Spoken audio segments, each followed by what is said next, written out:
দেশ বিদেশের গণমাধ্যমের প্রতিনিধিরা ও ভুক্তভোগীদের পরিবারের সদস্যদের নিয়ে আয়নাঘর পরিদর্শন করেছেন অন্তর্বর্তীকালীন সরকারের প্রধান উপদেষ্টা অধ্যাপক ডক্টর মোহাম্মদ ইউনূস।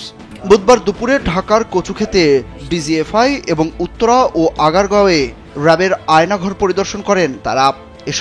এবার সত্যি সত্যি সরাসরি প্রকাশ্যে উন্মুক্ত করা হলো আয়নাঘর। ডক্টর মোহাম্মদ ইউনূস নিজে সেই সব বন্দীদেরকে নিয়ে আয়নাঘর পরিদর্শন করলেন।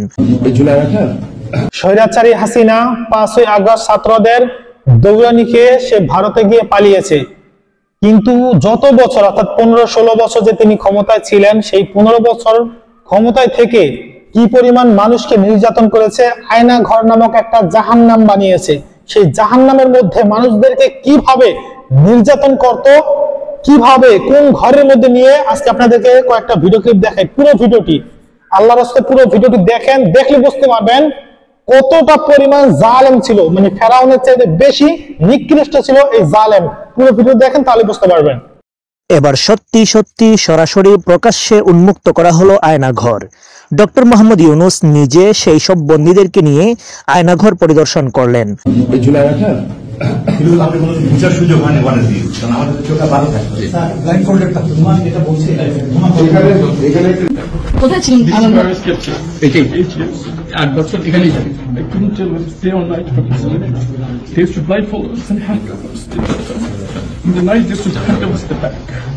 They wouldn't tell us why, they wouldn't tell us even time for prayers.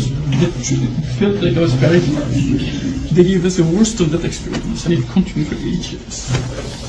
কতটা ভয়ঙ্কর সেই সব আয়নাঘর, নির্জন, নিস্তব্ধ, আর কিছুক্ষণ পর পর অকথ্য নির্যাতন সহ্য করতে না পেরে অনেকেই করেছেন মৃত্যু কামনা।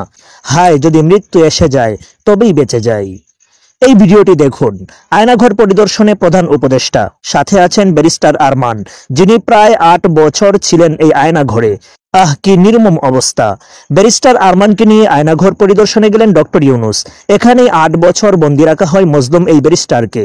একটা মানুষ একাকী দীর্ঘ 8টি বছর একটি ছোট্ট রুমে কাটিয়েছে।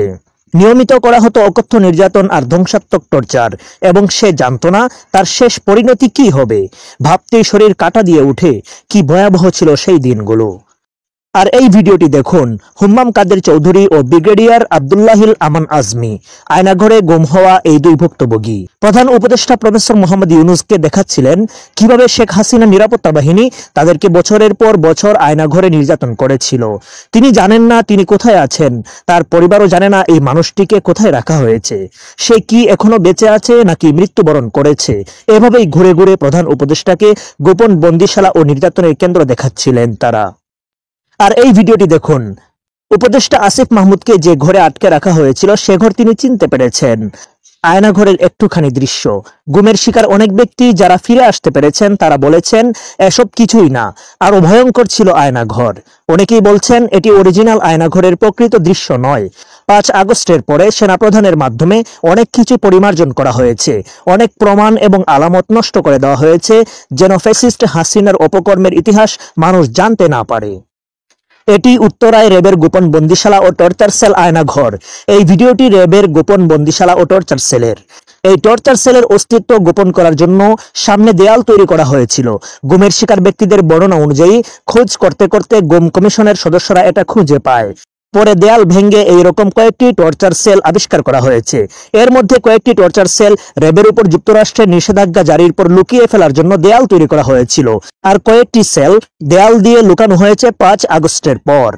এত কিছুর পরেও স্বৈরাচার ফ্যাসিস্ট শেখ হাসিনা এবং আওয়ামী লীগের পক্ষে যারা কথা বলছে তাদেরকেও এইসব আয়নাঘরের মধ্যে কিছুদিন বন্দী রাখা হোক। খুনি হাসিনা এবং তার প্রশাসনিক যেসব কর্মকর্তারা এমন আয়নাঘরের নির্যাতনের সাথে সম্পৃক্ত ছিল। দেশ বিদেশের গণমাধ্যমের প্রতিনিধিরা ও ভুক্তভোগীদের পরিবারের সদস্যদের নিয়ে আয়নাঘর পরিদর্শন করেছেন অন্তর্বর্তীকালীন সরকারের প্রধান উপদেষ্টা অধ্যাপক ডক্টর মোহাম্মদ ইউনূস। বুধবার দুপুরে ঢাকার কচুক্ষেতে ডিজিএফআই এবং উত্তরা ও আগারগাঁওয়ে র্যাবের আয়নাঘর পরিদর্শন করেন তারা। এ সময় প্রধান উপদেষ্টার সঙ্গে ছিলেন ভারতীয় সাংবাদিক অর্কদেব। তিনি ইনক্রিপ্টি.মি এর সম্পাদক। আয়নাঘর পরিদর্শন শেষে অর্কদেব সেখানকার একটি ইলেকট্রিক চেয়ারের ছবি নিজের ফেসবুকে পোস্ট করেন। ওই ছবির ক্যাপশনে তিনি লিখেছেন, এই চেয়ারটা দেখে রাখা জরুরি। ফ্যাসিবাদের জননী শেখ হাসিনার আয়নাঘরের একটি কক্ষে রাখা এই চেয়ার। হাই ভ্যালু বন্দীদের ইলেকট্রিক শক দিতে ব্যবহার হতো এই চেয়ার। স্যান্ডেলিনা সো, রূপচর্চায় আভিজাত্য।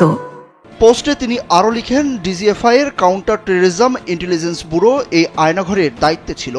সারাক্ষণ অ্যাডজাস্ট ফ্যান চলতো এই ঘরগুলিতে। ফ্যান বন্ধ হলেই কান্না আর গংনানির শব্দ শুনতে পাওয়া যেত। আর কিছুক্ষণ, আজ থেকে গোটা বিশ্ব আয়নাঘরের সব ছবি দেখবে। অন্য এক পোস্টে অর্ক লিখেন, এখানে বন্দী ছিলেন মাইকেল চাকমা। তিনি মাইকেল চাকমার বক্তব্য তুলে ধরে বলেন, প্রথম যে দুটো রুম দেখা যাচ্ছে ঠিক এই রুমগুলোর মধ্যে 113 নম্বর সেল, যেটি একেবারে বাথরুমের পাশে, এবং সেলের ভেতর ঢোকার সময় বাম সাইডের কোণায় একটি সিসি ক্যামেরা 24 ঘন্টা চালু থাকে। এই সেলে আমি প্রায় 2 বছর বন্দী ছিলাম। একই লাইনের 117 নম্বর রুমে ছিলাম প্রায় 1.5 বছরের একটু বেশি। নিচের রুমগুলোর মধ্যে 104 নম্বর রুমে ছিলাম 1 বছরের কাছাকাছি। 104-এর পরে 105 নম্বর সেল, এরপরে টয়লেট, বাথরুম ও চুল কাটার সেল। চুল কাটার সেল নম্বর 106। এছাড়া আরও অনেকগুলো রুমে আমাকে রাখা হয়। আয়নাঘর পরিদর্শন শেষে আওয়ামী লীগ শাসনামলকে আয়ামে জাহিলিয়াতের সঙ্গে তুলনা করেছেন অন্তর্বর্তী সরকারের প্রধান উপদেষ্টা অধ্যাপক ডক্টর মোহাম্মদ ইউনুস।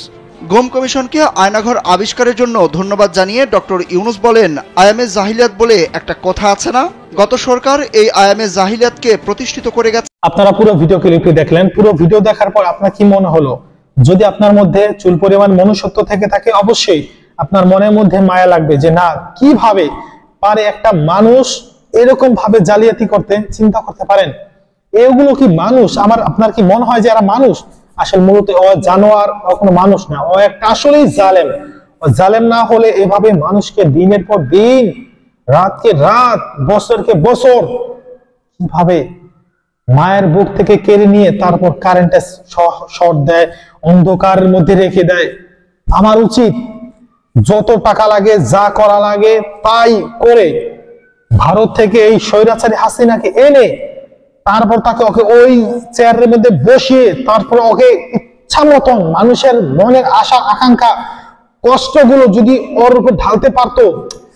আমি শুধু এটাই ইচ্ছা যে ও এত হাজার হাজার ওর বাপের বিচার করার জন্য, হ্যাঁ অবশ্যই বঙ্গবন্ধু শেখ মুজিবুর রহমান সাহেবের বিচার, যারা মারছে তাদের বিচার হওয়া উচিত, কিন্তু এর কারণে একজনের জের ধরে হাজার হাজার মানুষকে হত্যা করছে। শুধু তাই নয়, মনে করেন তার বাবার জন্য তিনি এরকম করছেন না, তিনি ক্ষমতা, মানে এই হাসিনা ক্ষমতা থাকার জন্য তিনি এরকমটা কিন্তু করেছেন।